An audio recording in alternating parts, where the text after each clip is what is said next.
Assalamualaikum students, this is Aisha Fat. So today's our topic is principle of conservation of momentum.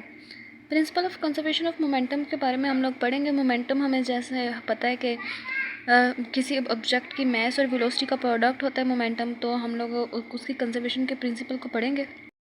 अगर हम लोग कुछ चीज़ें इकट्ठी करते हैं, ऑब्जेक्ट्स को इकट्ठी करते हैं, ऑब्जेक्ट्स की कलेक्शन को, तो वो जब हम लोग उनको इकट्ठा कर लेते हैं तो सिस्टम बन जाता है।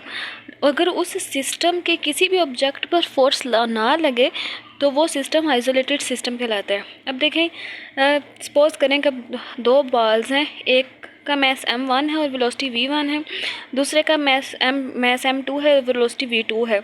लेकिन जो मैस m1 है ऑब्जेक्ट, जिसका मैस m1 है और वेलोसिटी v1 है, उसकी जो स्पीड है वो ज़्यादा स्पीड से मूव कर रहा है, और जो m2 है और v2 है उसकी स्पीड कम है, और ये दोनों ऑब्जेक्ट्स हैं, वो दोनों बॉल्स जो हैं वो सेम डायरेक्शन में मूव कर रही हैं। तो एक पॉइंट ऐसा आएगा कि अब देखें, जो अब दूसरी बॉल है उसकी वेलोसिटी कम है और पहली बॉल की ज़्यादा है, तो एक पॉइंट ऐसा आएगा कि ये दोनों जो बॉल्स हैं वो आपस में कोलाइड करेंगी, और कोलाइड करने के बाद उनकी जो वेलोसिटी होगी, उनका जो मोमेंटम होगा वो v1 प्राइम होगा, वो v2, और पहली का v1 प्राइम और दूसरी का v2 प्राइम। जो कलेक्शन है, अब देखें, अब हम इसकी रीडिंग करेंगे। The collection of the object is known as the system if no external force act on any object of the system, it is known as isolated system. वो system जिसके किसी भी ऑब्जेक्ट पे फोर्स ना लगे वो isolated system कहलाता है। अब देखें कि consider system of two balls of mass m1 and m2। दो बॉल्स हैं, एक का मैस m1 m2 है। Suppose that the balls are moving with the velocities v1 and v2 along a straight line में मूव कर रही हैं, same direction में मूव कर रहे हैं। लेकिन जो v1 है वो v2 से ज़्यादा है, तो जो बॉल है वो कोलाइड करती है, तो उनकी वेलोसिटीज़ जो है वो v1 प्राइम और v2 प्राइम बन जाते हैं रिस्पेक्टिवली कोलाइन के बाद।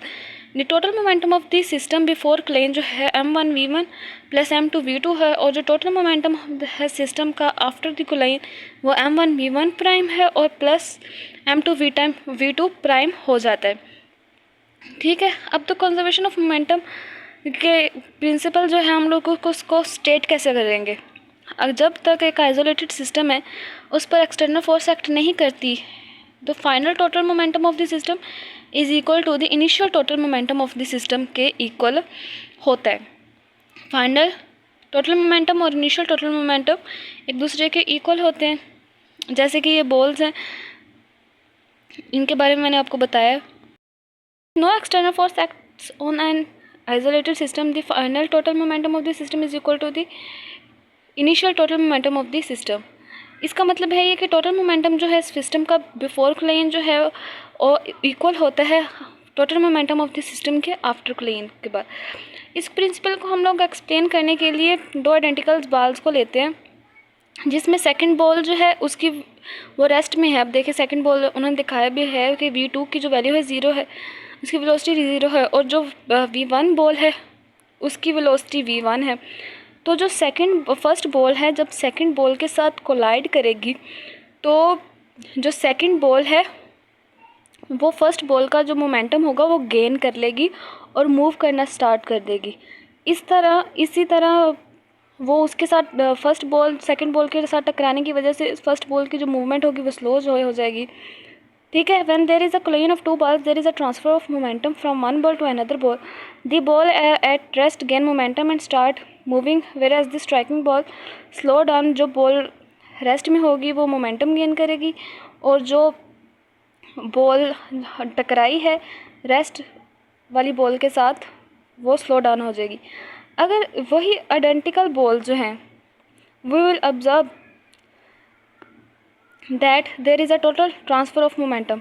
अगर उसी तरह एक पहली बॉल मूव कर रही है, दूसरी बॉल रेस्ट में है, तो अगर पहली बॉल का सारा मोमेंटम जो है दूसरी बॉल में ट्रांसफ़र हो जाएगा, तो जो पहली बॉल है वो रेस्ट में आ जाएगी, और दूसरी बॉल जो है वो उसी मोमेंटम के साथ, उसी वेलोसिटी के साथ मूव करना स्टार्ट कर देगी जो पहली बॉल का था।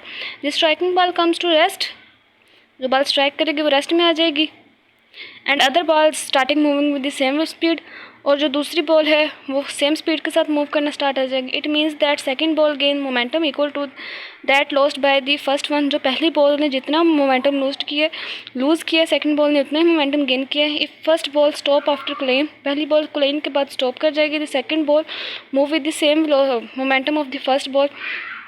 तो जो सेकंड बॉल होगी वो फर्स्ट बॉल के सेम मोमेंटम के साथ मूव करेगी। This suggest that total momentum of the two balls after collision remains the same as that total momentum before collision. यानी कि क्लेन के बाद और क्लेन के पहले का जो मोमेंटम है वो सेम रहेगा। The principle of conservation of momentum is applicable not only for macro object, macro बड़े ऑब्जेक्ट्स के लिए सिर्फ और सिर्फ एप्लीकेबल नहीं है, but also for micro object like atoms और मॉलिक्यूल। माइक्रो ऑब्जेक्ट्स जो हैं एटम्स और मॉलिक्यूल्स उनके लिए भी अवेलेबल है।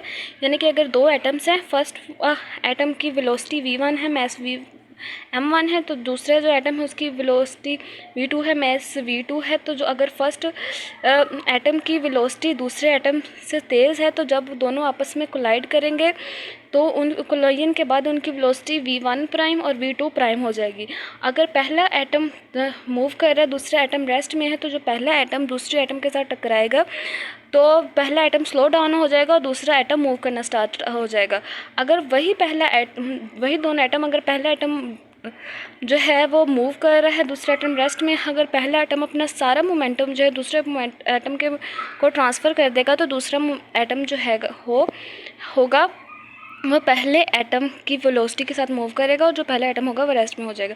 सेम केस मॉलिक्यूल्स में भी है कि अगर दो मॉलिक्यूल्स हैं, उनकी वेलोसिटी, पहले की वेलोसिटी और मैस m1 v1 है, दूसरे की वेलोसिटी और मैस m2 v2 है, सेम डायरेक्शन में मूव कर रहे हैं।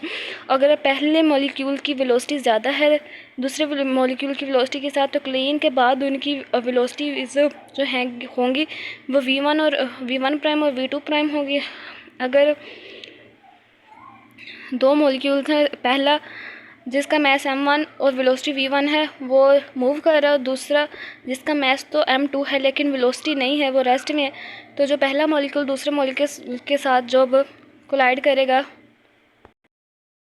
तो जो पहला मॉलिक्यूल होगा वो स्लो डाउन हो जाएगा, दूसरा मॉलिक्यूल मूव करना स्टार्ट हो जाएगा। उसी तरह अगर सेम मॉलिक्यूल्स हैं तो पहला मॉलिक्यूल अगर मूव कर रहा है, दूसरे की वेलोसिटी 0 है, तो पहला मॉलिक्यूल जब सारा मोमेंटम दूसरे मॉलिक्यूल को ट्रांसफ़र कर देगा तो पहला मॉलिक्यूल रेस्ट में आ जाएगा, दूसरा मॉलिक्यूल इसी मोमेंटम और उसी वेलोसिटी से मूव करना स्टार्ट कर देगा जिस वेलोसिटी से पहला मॉलिक्यूल जो है वो मूव कर रहा था। Okay student, this is the principle of conservation of momentum. उम्मीद है कि आपको समझ आ गई होगी। Thank you so much. Comments में ज़रूर बताइएगा। अल्लाह हाफिज़।